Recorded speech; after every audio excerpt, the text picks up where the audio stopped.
بسم اللہ الرحمن الرحیم۔ السلام علیکم ورحمۃ اللہ وبرکاتہ۔ کامیاب گھریلو زندگی کا دار و مدار میاں بیوی کے تعلقات پر قائم ہے۔ قرآن مجید نے میاں بیوی کے تعلق کو بڑی اہمیت دی ہے۔ اگر میاں بیوی کے تعلقات اچھے ہوں تو گھر جنت کا نمونہ بن جاتا ہے، اور اگر میاں بیوی کے تعلقات اچھے نہ ہوں تو گھر جہنم بن جاتا ہے۔ اللہ تعالیٰ کا ارشاد ہے، اللہ تعالیٰ نے تمہاری جنس سے تمہارے جوڑے پیدا کیے ہیں تاکہ تمہیں ان سے آرام و سکون ملے۔ اس لیے اللہ تعالیٰ نے تم دونوں میں محبت اور ہمدردی کے جذبات پیدا فرمائے۔ اچھا گھر وہ ہے جس میں میاں بیوی میں محبت اور ہمدردی ہو، گھر میں آرام و سکون ہو۔ شوہر کی سب سے بڑی خوبی یہ ہے کہ وہ بیوی کو سکون، اعتماد اور تحفظ فراہم کرے، اور ضروری ہے کہ شوہر وفادار بھی ہو، بیوی کے حقوق کا خیال رکھے، گھر کے چھوٹے بڑے معاملات میں شوہر دلچسپی لے۔ حضور اکرم صلی اللہ علیہ وآلہ وسلم کی حیات طیبہ میں ہمیں یہ تمام خوبیاں نظر آتی ہیں۔ قرآن کریم میں ارشاد ہے، اپنی بیویوں کے ساتھ اچھا سلوک کیا کرو۔ حضرت عبداللہ رضی اللہ تعالیٰ عنہ سے روایت ہے کہ حضور اکرم صلی اللہ علیہ وآلہ وسلم نے ارشاد فرمایا، تم میں سے بہتر وہ ہے جو اپنی بیویوں کے لیے بہتر ہے۔ میاں بیوی کے تعلقات میں بنیادی عمل وفا ہے۔ وفا ایک ایسا رشتہ ہے جو فریقین کو ایک دوسرے کے قریب رکھتا ہے۔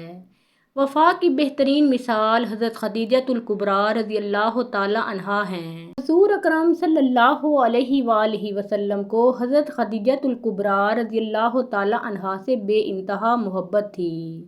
جب حضور اکرم صلی اللہ علیہ وآلہ وسلم کی حضرت خدیجہ الکبریٰ رضی اللہ تعالیٰ عنہا سے شادی ہوئی تو اس وقت حضور اکرم صلی اللہ علیہ وآلہ وسلم کی عمر مبارک 25 سال تھی، اور 25 سال تک حضرت خدیجہ الکبریٰ رضی اللہ تعالیٰ عنہا حضور اکرم صلی اللہ علیہ وآلہ وسلم کی شریک حیات رہیں۔ حضرت خدیجہ الکبریٰ رضی اللہ تعالیٰ عنہا اور حضور اکرم صلی اللہ علیہ وآلہ وسلم کا ذہنی تعلق اس حد تک تھا کہ حضور اکرم صلی اللہ علیہ وآلہ وسلم نے پہلی وحی کا تذکرہ حضرت خدیجہ الکبریٰ رضی اللہ تعالیٰ عنہا سے فرمایا۔ ذہنی ہم آہنگی اتنی تھی کہ حضرت خدیجہ الکبریٰ رضی اللہ تعالیٰ عنہا نے فوراً تصدیق کی کہ آپ صلی اللہ علیہ وآلہ وسلم اللہ تعالیٰ کے رسول ہیں۔ میں حضور اکرم صلی اللہ علیہ وآلہ وسلم کی رسالت پر ایمان لاتی ہوں۔ حضرت خدیجہ الکبریٰ رضی اللہ تعالیٰ عنہا نے حضور اکرم صلی اللہ علیہ وآلہ وسلم کے لیے اپنا سارا مال و متاع وقف کر دیا جو دین اسلام کے لیے خرچ ہوا۔ حضرت خدیجہ الکبریٰ رضی اللہ تعالیٰ عنہا کی وفات کے بعد بھی حضور نبی کریم صلی اللہ علیہ وآلہ وسلم کا معمول رہا کہ اگر گھر میں کوئی جانور ذبح ہوتا تھا تو حضرت خدیجہ الکبریٰ رضی اللہ تعالیٰ عنہا کی ہم نشین عورتوں کے گھر گوشت بھجواتے تھے۔ ایک مرتبہ ایک بوڑھی خاتون آئیں، حضور نبی کریم صلی اللہ علیہ وآلہ وسلم نے بڑے ادب سے خیریت پوچھی اور ان کے حالات دریافت فرمائے۔ جب وہ خاتون چلی گئیں تو حضرت عائشہ صدیقہ رضی اللہ تعالیٰ عنہا نے پوچھا، یا رسول اللہ صلی اللہ علیہ وآلہ وسلم یہ خاتون کون تھیں؟ حضور نبی کریم صلی اللہ علیہ وآلہ وسلم نے فرمایا، یہ خاتون حضرت خدیجہ الکبریٰ رضی اللہ تعالیٰ عنہا کے گھر آتی تھیں۔ قرآن مجید میں ارشاد باری تعالیٰ ہے، اپنی بیویوں کے ساتھ اچھا سلوک کیا کرو۔ اگر ان کی کوئی بات تمہیں ناگوار بھی گزرے تو ہو سکتا ہے کہ تمہیں ایک بات ناپسند ہو، اور اللہ نے اس میں تمہارے لیے بڑے فائدے کی بات مخفی رکھی ہو۔ حضرت عبداللہ بن عمر رضی اللہ تعالیٰ عنہ سے روایت ہے کہ حضور نبی کریم صلی اللہ علیہ وآلہ وسلم نے فرمایا، مومنین میں کامل وہ ہے جو سب سے زیادہ حسن اخلاق والا ہے، اور تم میں سے بہتر وہ ہے جو اپنی عورتوں کے لیے بہتر ہے۔ سنن ابن ماجہ جلد نمبر 2 حدیث نمبر 135۔ حضور نبی کریم صلی اللہ علیہ وآلہ وسلم کی بشری زندگی کا جو پہلو سب سے زیادہ متاثر کرتا ہے وہ یہ ہے کہ حضور نبی کریم صلی اللہ علیہ وآلہ وسلم کے ہاں مرتبے کی تمام عظمتوں کے باوجود انسانی زندگی کے شائستہ مظاہر نظر آتے ہیں۔ حضور نبی کریم صلی اللہ علیہ وآلہ وسلم نے قرآن مجید کے حکم اور خود اپنے فرمان کو عملی طور پر سب سے پہلے اپنے گھر میں نافذ فرمایا۔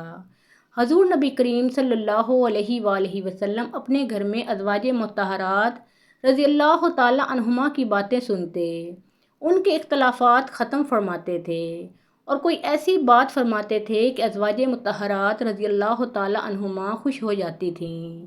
حضور نبی کریم صلی اللہ علیہ وآلہ وسلم نے اہل خانہ کے ساتھ حسن سلوک کا شاندار معیار قائم کیا۔ ازواج مطہرات رضی اللہ تعالی عنہما سے حضور اکرم صلی اللہ علیہ وآلہ وسلم کو جو تعلق خاطر تھا اور آپ صلی اللہ علیہ وآلہ وسلم جس طرح ان سے اچھا برتاؤ فرماتے تھے، اس کا اندازہ ان واقعات سے ہوتا ہے جو حدیث و سیرت کی کتابوں میں موجود ہیں۔ حضور نبی کریم صلی اللہ علیہ وآلہ وسلم اپنی تمام ازواج مطہرات رضی اللہ تعالی عنہما سے یکساں سلوک روا رکھتے۔ حضور نبی کریم صلی اللہ علیہ وآلہ وسلم ان کی دلجوئی کرتے، ان کے جذبات و احساسات کی قدر کرتے، ان کی چھوٹی چھوٹی باتوں کو اہمیت دیتے، چھوٹی بڑی ضرورتوں کو پورا فرماتے، ان کے کام کاج میں ان کا ہاتھ بٹاتے تھے۔ حضور نبی کریم صلی اللہ علیہ وآلہ وسلم جس طرح ازواج مطہرات رضی اللہ تعالی عنہما کی خاطرداری فرماتے تھے، اس کا اندازہ مندرجہ ذیل واقعات سے ہوتا ہے۔ ایک مرتبہ حبشہ کے لوگ اپنا کرتب دکھا رہے تھے۔ حضور نبی کریم صلی اللہ علیہ وآلہ وسلم نے قیام فرمایا اور حضرت عائشہ صدیقہ رضی اللہ تعالی عنہا نے حضور نبی کریم صلی اللہ علیہ وآلہ وسلم کے پیچھے کھڑے ہو کر کرتب دیکھے۔ ایک مرتبہ حضور نبی کریم صلی اللہ علیہ وآلہ وسلم ازواج مطہرات رضی اللہ تعالی عنہما کے ہمراہ سفر کر رہے تھے کہ ام المومنین حضرت صفیہ رضی اللہ تعالی عنہا کا اونٹ بیمار ہو گیا اور وہ سب سے پیچھے رہ گئیں، تو وہ زاروں قطار رونے لگیں۔ حضور نبی کریم صلی اللہ علیہ وآلہ وسلم ان کے پاس تشریف لے گئے اور تسلی دی اور انہیں چپ کرایا، مگر حضور نبی کریم صلی اللہ علیہ وآلہ وسلم جس قدر تسلی دیتے وہ اس سے زیادہ روتی تھیں۔ دیر تک حضور نبی کریم صلی اللہ علیہ وآلہ وسلم چادر کے پلو سے ان کے آنسو پونچھتے رہے۔ اسی طرح ایک مرتبہ حضور نبی کریم صلی اللہ علیہ وآلہ وسلم حضرت صفیہ رضی اللہ تعالی عنہا کے پاس تشریف لائے تو وہ رو رہی تھیں۔ حضور نبی کریم صلی اللہ علیہ وآلہ وسلم نے ان سے دریافت فرمایا، کیوں رو رہی ہو؟ حضرت صفیہ رضی اللہ تعالی عنہا نے جواب دیا، حفصہ رضی اللہ تعالی عنہا نے مجھے طعنہ دیا ہے کہ تم یہودن ہو، جبکہ ہم تو حضور نبی کریم صلی اللہ علیہ وآلہ وسلم کے خاندان سے ہیں۔ یہ سن کر حضور نبی کریم صلی اللہ علیہ وآلہ وسلم نے فرمایا، واہ، یہ رونے کی کون سی بات ہے؟